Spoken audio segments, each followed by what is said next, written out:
Okay, so in this particular lecture, we will be seeing some of the examples of our different orders of reaction.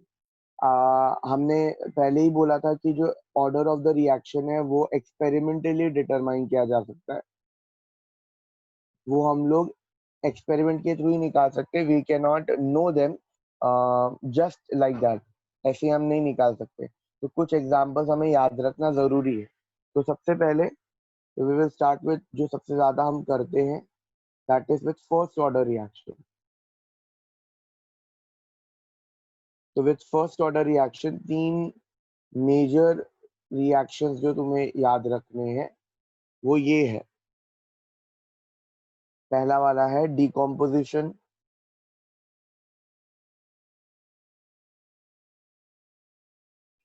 Of H2O2.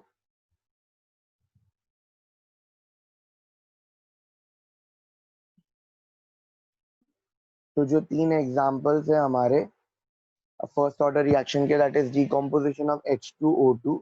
तो H2O2 हमारा break होगा, 2 H2O2 is going to give me 2 water and 1 oxygen. So, but my rate of the reaction depends only on 1 molecule of H2O2. So it's first order reaction. In decomposition of N2O5, N2O5 भी oxygen release करेगा इसी की तरह. So it will be N2O4 2 times, 2 oxygen बचा रहेगा and that will give you O2. So again यहाँ पे rate of the reaction is dependent on only N2O5 raised to 1. So this is again first order reaction. The next is cyclopropane to cyclopropene. This is cyclopropane. ये break होके तुमको propene देगा CH3 CH double bond CH2, and again my rate of the reaction is dependent only on cyclopropane raised to 1. So it could be cyclopropane raised to 2 also, but यहाँ पे cyclopropane raised to 1 है.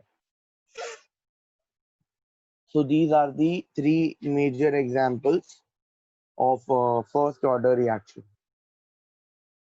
After first, the some of the examples that you need to remember for zero order.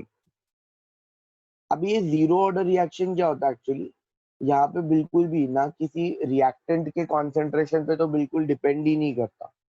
ये ज्यादा करके वो reactions होते हैं जहाँ पे तुम्हारा रिएक्टेंट गैसेस होता है, ज्यादा करके रिएक्टेंट तुम्हारे गैसेस होते हैं एंड प्रोडक्ट एंड रिएक्टेंट तुम्हारा गैसेस होता है and you have a solid catalyst and a solid catalyst is involve. तो ज्यादा करके ये रिएक्शन, ऐसे रिएक्शंस जीरो ऑर्डर होते हैं. अब ये कैसे हम गेस कर रहे हैं या कैसे बोल रहे हैं, पहले एग्जांपल देखते हैं. तो पहला एग्जांपल जो जीरो ऑर्डर का आता है वो है डिकम्पोजिशन ऑफ अमोनिया.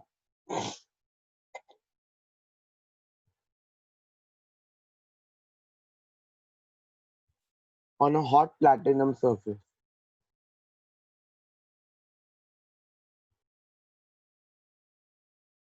तो इसका अगर मैं रिएक्शन लिखूं तो इट इज 2NH3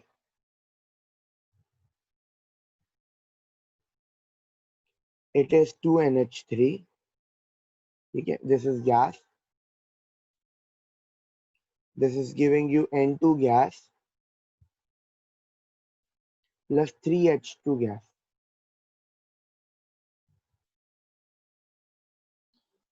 See, यहाँ पे अगर मैंने इसका रेट चेक किया तो it doesn't depend on ammonia का concentration at all. I give you a reason why. See, you have a container.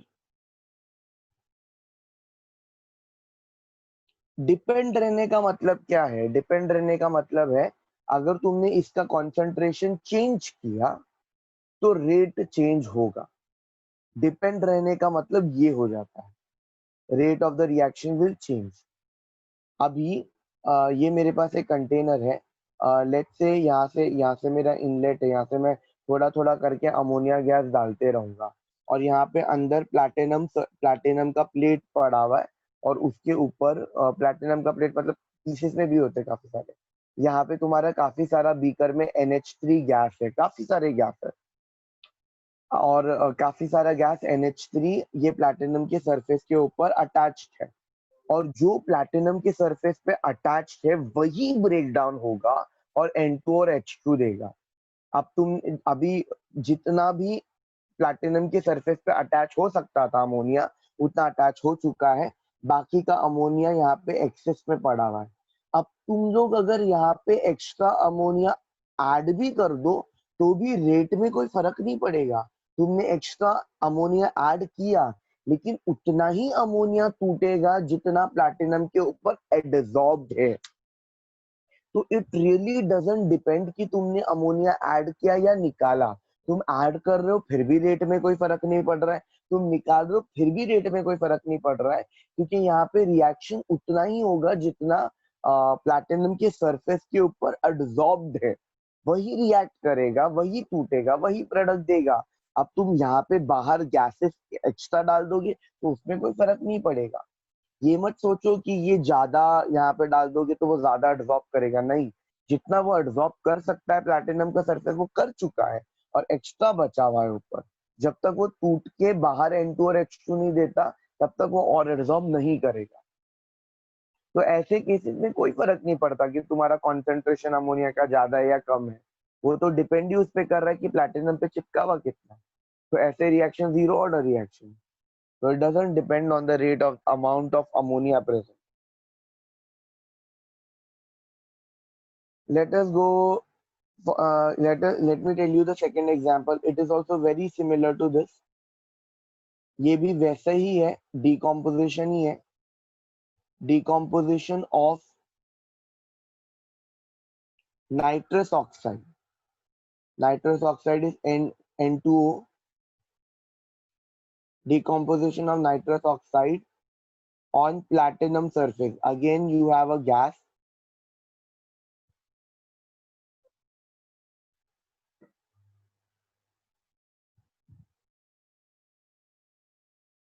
So you have N2O gas. दो ले लेता हूं मैं क्योंकि दो ऑक्सीजन तो निकलेगा ही एटलीस्ट। इसको ब्रेक करोगे तो you will get 2 N2 gas and you will get 1 O2 gas. And again, it doesn't depend on the concentration of N2O. So the rate of the reaction is a zero order. This one is a zero order reaction. The third example that you need to remember is decomposition. इसका reaction नहीं लिखेंगे, हम सिर्फ वैसे ही बता रहा हूँ मैं। Decomposition of phosphine PH3. Again, this is a gas and इसका decomposition हो रहा है on tungsten, on hot tungsten at high pressure. Tungsten.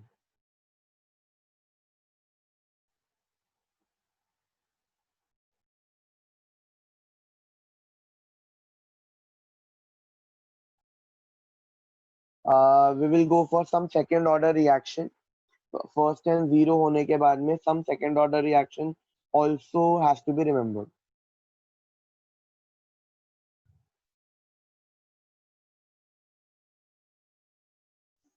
The first reaction, the first example in second order that we are going to do is the formation of HI.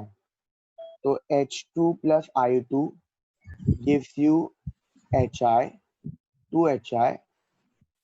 ठीक है, दो है इधर। अब इसका जो रेट ऑफ द रिएक्शन है that is K H2 raised to 1 and I2 raised to 1. तो यहाँ पे order is 1 with respect to H2. Again, order is 1 with respect to I2, 1, 1, and overall order is 2.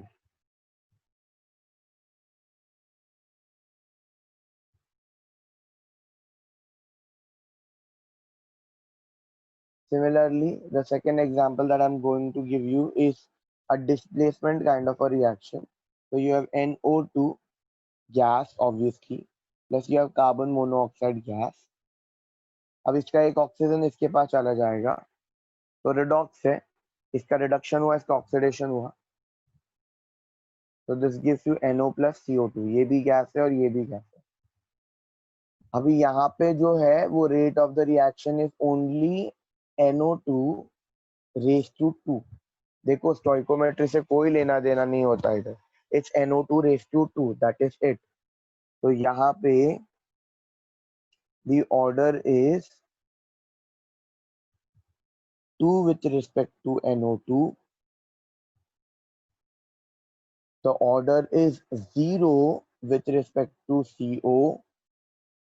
CO पे depend नहीं करता, मतलब अगर तुम CO का कॉन्सेंट्रेशन चेंज करोगे तो इसके रेट में कोई फर्क नहीं पड़ने वाला। तो देयरफॉर ओवरऑल ऑर्डर इज 2। ये तुम बहुत आराम से चेक कर सकते हो।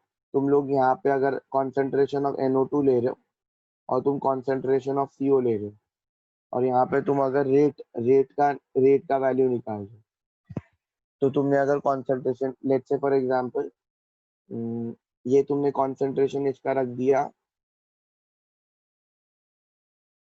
अच्छा, किसी को कांस्टेंट करने का मतलब क्या होता है? किसी को कांस्टेंट करना मतलब हम उसको एक्सेस में लेते हैं।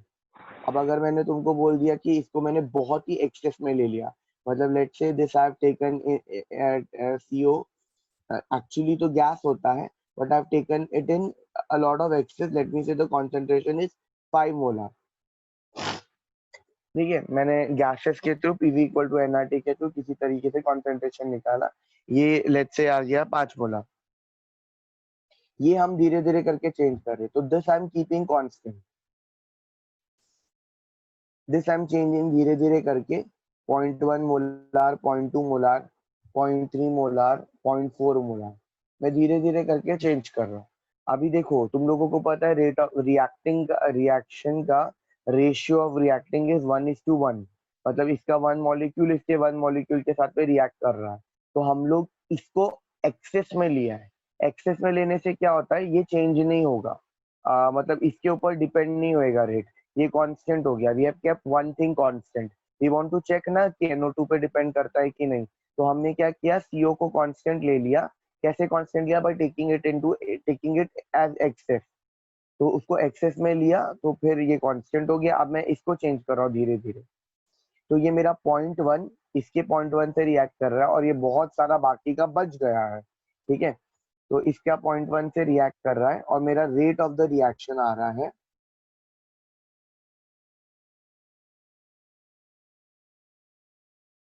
0.01, 1 2 3 4 ले लेते, becomes easier.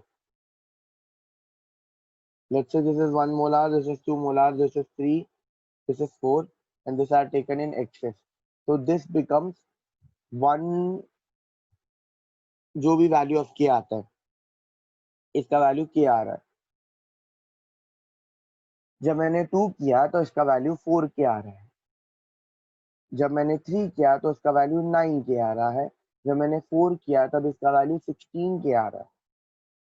अब दूसरी बार मैंने क्या किया, इसको मैंने 5 मोलार कर दिया और मैं इसे चेंज कर रहा हूँ, मतलब अभी in this case what have I kept constant, NO2 मैंने कांस्टेंट रखा है, मैंने NO2 कांस्टेंट रखा है, and I am changing CO का value, CO from 1 molar to 2 molar to 3 molar to 4 molar.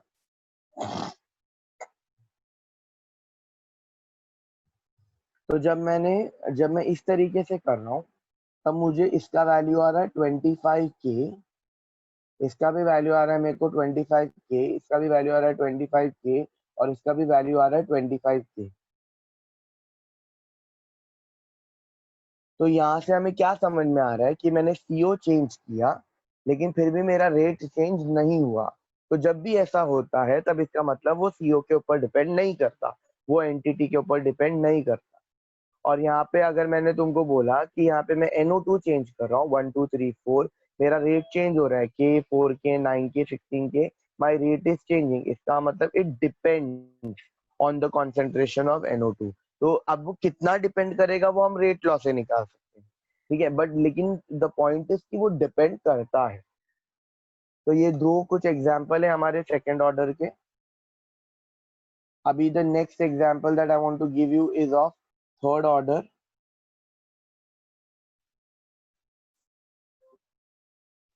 Nitrogen वाले काफी है तो थोड़ा याद रखने में प्रॉब्लम होएगा, बट याद रखना पड़ेगा। मैं रिएक्शन लिख रहा हूँ। इसका एक एग्जांपल है जो हम लोग करते हैं, that is nitrogen monoxide will react with O2 to give you 2NO2. तो NO2 का formation from NO, all are gases. इसका जब अगर हम लोग रेट देखें तो it is K concentration of NO raised to 2 and O2 raised to 1. See, ये जस्ट एक कोइंसिडेंस ही है कि ये स्टोइकोमेट्री जैसा है, वरना हमेशा स्टोइकोमेट्री नहीं आता है। तो अभी मैं ओवरऑल रिएक्शन लिखूंगा सिर्फ, और ओवरऑल ऑर्डर, तो ओवरऑल ऑर्डर इज 3।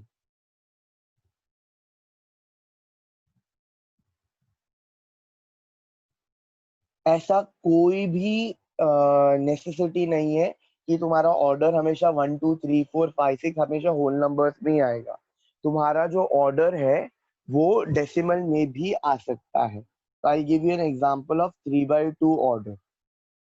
तो 1.5 ऑर्डर रिएक्शन, यानी तुम्हारा ऑर्डर विल बी 3/2, मतलब डेसिमल में भी आ सकता है। It is really fine, it's experimental value, तो वो कितने भी रेशियो में डिपेंड हो सकता है।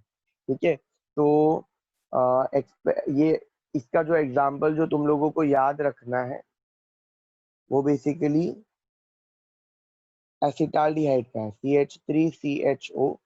so this is your acetaldehyde।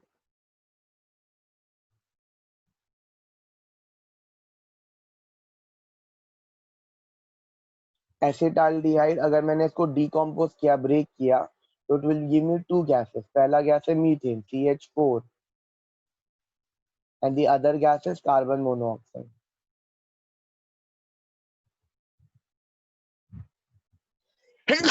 यहाँ पे the rate depends on K acetaldehyde raised to 3/2।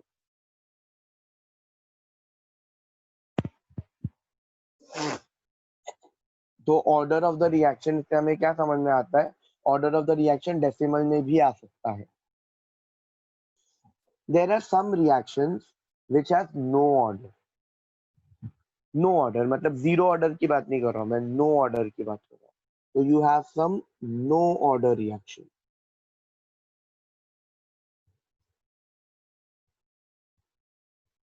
हमने सेकेंड ऑर्डर में पहला एग्जांपल लिखा था H2 plus I2 giving me 2HR। अब मैं यहाँ पे एक एग्जांपल लिख रहा हूँ, that is H2 plus Br2 giving me 2HBr। H2 plus Br2 giving me 2HBr। जब मैं ना इसका रेट का वैल्यू कैलकुलेट करने की कोशिश करता हूँ रेट ऑफ द रिएक्शंस के थ्रू, जब मैं इसका रेट का वैल्यू कैलकुलेट करने की कोशिश करता हूँ तो मेरा रेट कुछ इस तरीके से आता है कि H2 का कॉन्सेंट्रेशन Br2 का concentration raise to 1/2 upon 1 plus HBr का concentration upon concentration of Br2 raised to m। Don't worry, you don't have to remember this, but the thing is कि clearly this reaction is not first, second, third या कोई भी decimal में भी नहीं है। This is very weird। तो ऐसे रिएक्शन जो हमको एक प्रॉपर ऑर्डर नहीं बताते हैं, कोई प्रॉपर रिलेशन नहीं बताते हैं कॉन्सेंट्रेशन और रेट का, तो यहाँ पे the relation is pretty common. यहाँ पे इसके ऊपर इसका raise to 2 is dependent on rate, इसका raise to 1 dependent on rate, इसका raise to 3/2 is dependent on rate. But यहाँ पे क्लियरली कुछ नहीं पता चलता, तो ऐसे रिएक्शन को हम बोलते हैं no order, not zero order but no order. तो ये रिएक्शंस या जनरली तुम्हारे फोटोकेमिकल रिएक्शंस के भी कोई पर्टिकुलर ऑर्डर नहीं होता है। फोटोकेमिकल रिएक्शंस हम लोग ने अल्केन में पढ़ रखा है। हाइड्रोजन डेरिवेटिव ऑफ अल्केन्स में पढ़ रखा है, जहाँ पे we had seen CH4 plus Cl2 in presence of sunlight, CH4 gas plus Cl2, ये रिएक्शन जो कभी रुकता नहीं है, इसका भी this is also no order reaction. तो फोटोकेमिकल मतलब जहाँ पे लाइट यूज होता है, तो ये जो रिएक्शन है इसका भी कोई particular, it's a no order reaction.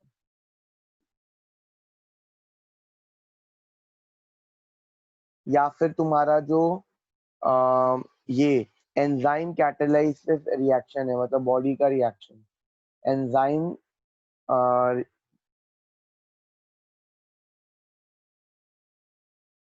ये भी नो ऑर्डर होता है। ये चीजें तुमको याद रखनी पड़ेगी। तो एंजाइम कैटालिसिस में क्या होता है, तुम्हारे पास एक सबस्ट्रेट होता है, ठीक है, उसके साथ में एंजाइम कंबाइन करके एक एंजाइम सबस्ट्रेट का कॉम्प्लेक्स बनाता है, फिर वो ब्रेक होके प्रोडक्ट बना देता है और तुमको एंजाइम तुम्हारा वापस मिल जाता है। Enzyme is like a catalyst. तो तुमको सबस्ट्रेट से प्रोडक्ट बनाना था, लेकिन सबस्ट्रेट पहले एंजाइम के साथ में रिएक्ट करता है, एक कॉम्प्लेक्स बनाता है एंजाइम सबस्ट्रेट का, फिर टूट के प्रोडक्ट बनाता है। This is also a zero no order reaction. I'll explain this a little bit more. Enzyme catalysis reaction.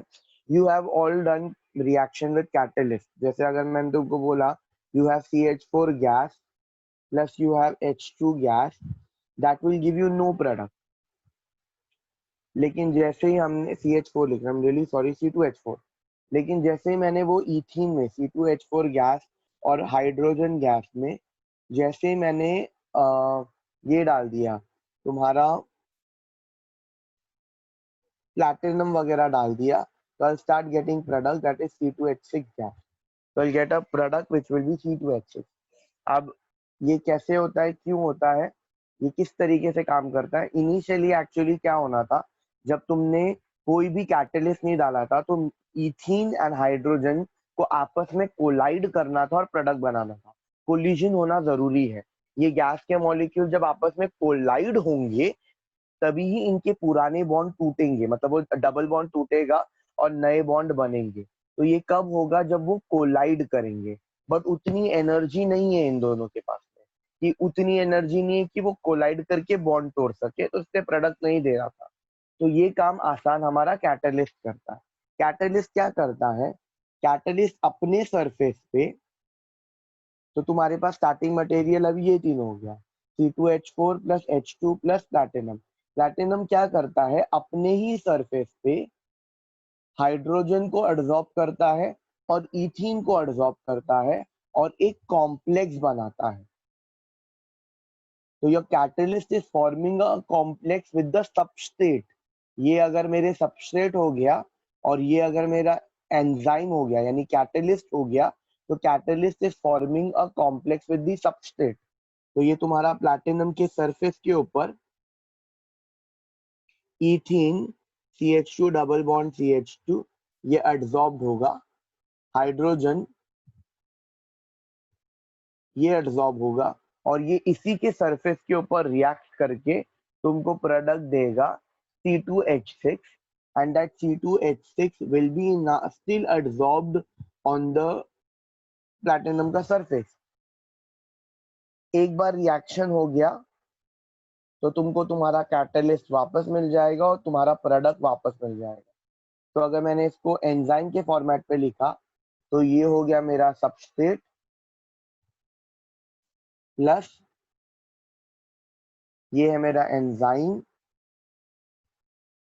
This is giving me an enzyme substrate का कॉम्प्लेक्स, जहां पे substrate has got converted to product which will get dissolved, निकल जाएगा ये, and product अलग हो गया, enzyme अलग हो गया। तो this order does this reaction has no particular order. I'm not saying for this reaction, but मैं इसको सिर्फ समझाने की कोशिश कर रहा था कि how does this work। तो इस तरीके से ये काम करता है। This enzyme वाला reaction does not have any particular order. The last and the most important part in this entire thing is pseudo first order reaction. Pseudo का मतलब होता है false. तो ये ऐसे रिएक्शन है जो लगते तो है हायर ऑर्डर के बट होते हैं वो फर्स्ट ऑर्डर के. Again I am repeating, these are actually first order reaction. ठीक है, लोगों को लगता है कि हमें लग रहा है ये फर्स्ट ऑर्डर है लेकिन ये हायर ऑर्डर के है. ऐसा नहीं है, ये हमें लगता है कि हायर ऑर्डर के हैं but these are first order reaction. So basically in pseudo first order, we are expecting it to be of higher order, second order, third order, but it is actually first order reaction. तो क्योंकि वो first order reaction है तो हम लोग वो first order का formula use कर सकते हैं.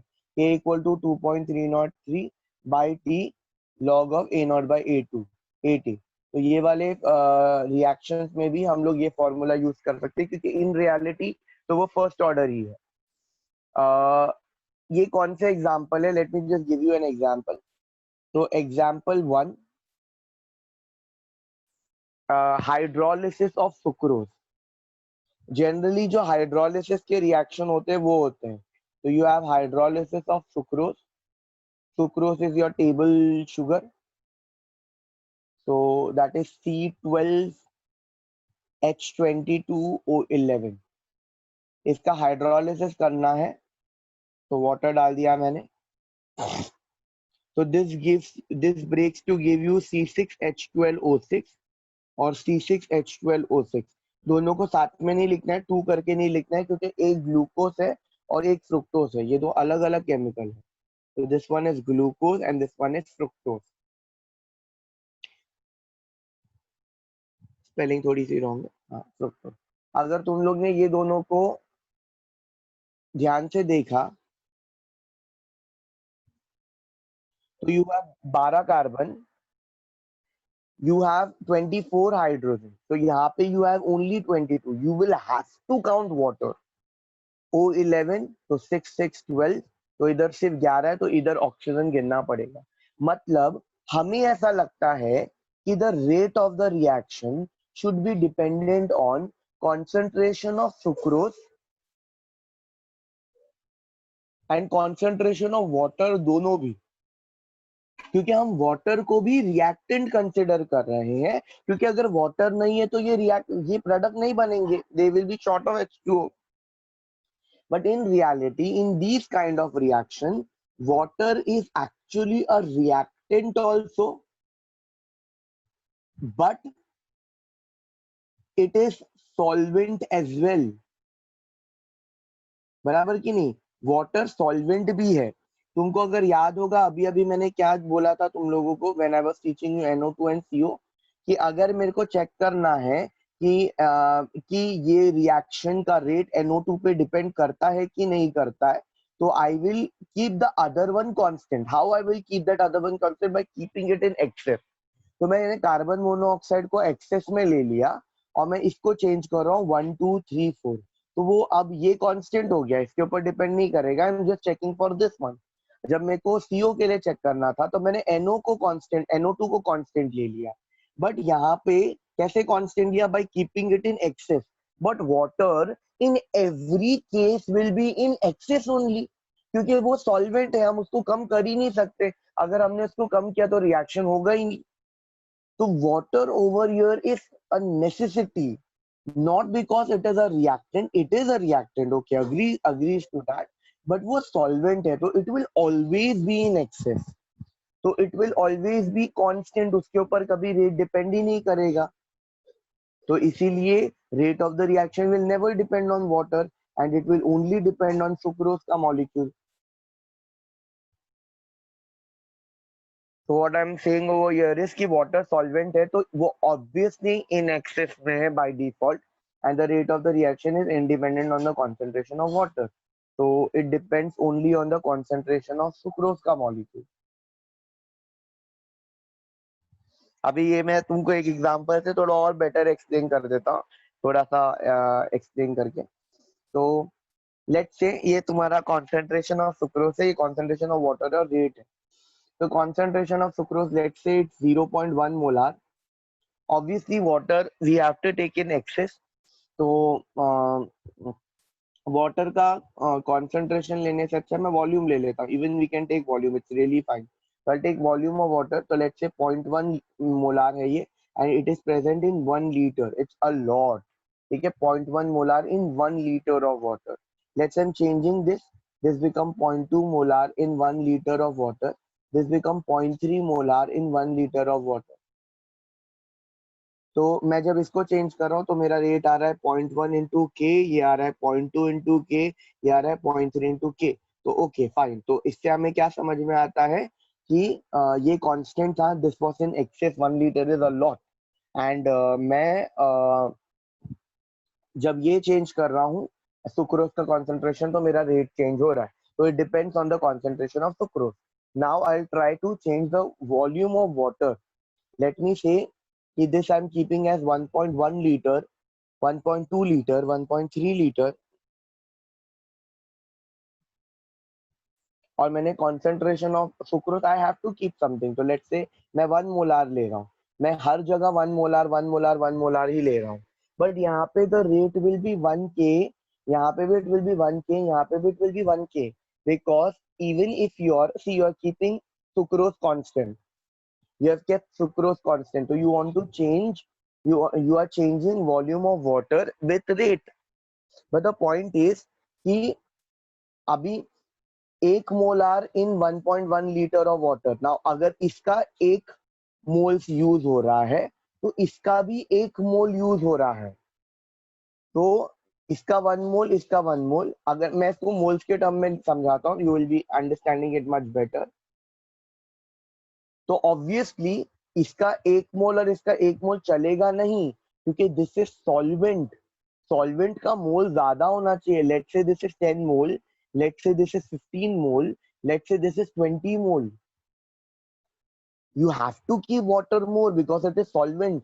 So when it is 1 molar, ये सिर्फ इसके 1 मोलार से ही रिएक्ट कर रहा है. 9 मोल्स इज अनरिएक्टेड. ये इसके, तो उसमें अगर तुम और भी डाल दोगे तो भी क्या फर्क पड़ेगा, क्योंकि रिएक्शन तो इसका 1 मोलार ही करेगा, इसका भी रिएक्शन 1 मोलार ही करेगा. तो ये एक्स्ट्रा 5 मोलार बढ़ाने का कोई फायदा ही नहीं हुआ. तो रेट तो चेंज होएगा ही नहीं, रिएक्शन तो उतना ही करेगा, इसका 1 मोल, इसका 1 मोल. जैसे मैंने तुमको गैसेस के केस में बताया था कि तुम यहां से और गैस डाल दो, और गैस डालने से भी कोई फर्क नहीं पड़ेगा. रिएक्शन उतना ही होगा जितना इसके ऊपर चिटका एब्जॉर्ब्ड है. यहाँ पे भी तुम और वाटर डाल दो, और वाटर डालने से कोई फर्क नहीं पड़ेगा. रिएक्शन सिर्फ इसका 1 मोल ही करेगा, बाकी के तो एक्सेस में है, मतलब बाकी का कोई फर्क ही नहीं पड़ेगा. तो इनके कॉन्सेंट्रेशन पे तो रेट डिपेंड ही नहीं कर रहा है. ये तुम बढ़ा रहे हो फिर भी रेट चेंज नहीं हो रहा है, क्योंकि जितना था उतना ही यूज नहीं हुआ. मतलब मैं 10 से 15 मोल यूज कर रहा हूँ, इसका मतलब क्या, 10 मोल रिएक्ट करके मेरे को रेट देगा, 15 मोल रिएक्ट करके मेरे को ज्यादा रेट देगा. क्योंकि वी नो ना कि rate of the reaction depends on the concentration of reactant. So if you are increasing the concentration of reactant, the rate should increase. But the rate will not increase because the entire water is not reacting only. इसका भी सिर्फ एक ही मोल react कर रहा है, इसका भी एक ही रिएक्ट कर रहा है, इसका भी एक ही रिएक्ट कर रहा है. तो कॉन्सेंट्रेशन बढ़ाने से भी रेट में कोई फर्क नहीं पड़ा. तो ऐसे रिएक्शन को हम सूडो ऑर्डर बोलते हैं, which appear to be of second order but it is actually first order reaction. तो यहाँ पे the rate of the reaction is nothing but K concentration of sucrose.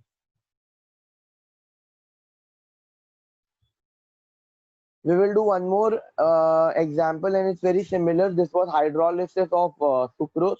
The other example is again hydrolysis, only water is taken in excess, तो उसके ऊपर depend नहीं करता. तो I am taking hydrolysis of esters. तो मैं एक proper example लेके चलूंगा. I can generalize also, but will take a proper example of methyl acetate. तो you have CH3COOCH3 plus you have water. Aqueous है, इसको पानी में डालने के बाद यू विल गेट CH3COOH. इसके पास H आ गया, इसके पास OH आ गया. तो CH3COOH प्लस CH3OH. तो यहाँ पे भी देख के ऐसा लगता है कि rate of the reaction is directly proportional two methyl acetate and water, but water is in excess.